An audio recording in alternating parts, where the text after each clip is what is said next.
मित्रांनो, खरंच आपला देश आहे ना या 10 वर्षात लय बदललाय. कारण आता आपली माणुसकी सुद्धा धर्म बघून समोर येते, न्याय सुद्धा धर्म बघून आपण करायला लागलोय. व्हॉट्सअपचे स्टेटस सुद्धा धर्म बघून चढवले जातात, धर्म बघून उतरवले जातात. आपल्या बोटाला सुद्धा सवय झाली आहे. रील स्क्रोल करताना आपल्या धर्माची पोस्ट असल्याशिवाय आपला बोट थांबत नाही. आपल्या धर्माची पोस्ट असेल तर बोट थांबतो, नाहीतर रील्सला सुद्धा स्क्रोल करायला आपण लागतो. बरं झालं निर्भया प्रकरण काँग्रेसच्या काळात झालं. निर्भया प्रकरण काँग्रेसच्या काळात झाला आणि अर्धा देश रस्त्यावर आला. तेव्हा बातमीदार सुद्धा प्रामाणिक होते म्हणा. प्रशासनाला त्यांनी सुद्धा प्रश्न विचारला आणि प्रशासनाला दखल घेऊन एक निर्भया नावाचा चांगला कायदा देशाला द्यावा लागला.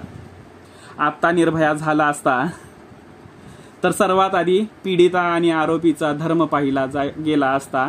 बातमीचा विषय आहे का नाही हा विषय डोक्यात घोळला असता.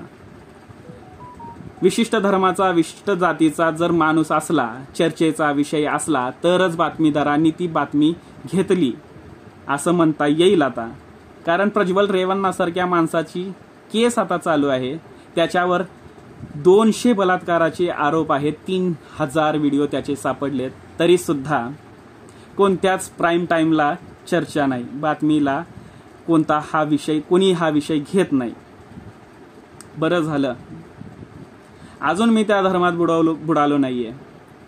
तुम्ही ठरवा, तुम्ही कुठवर माणुसकीला धर्माची काळीमा फासलेली आहे.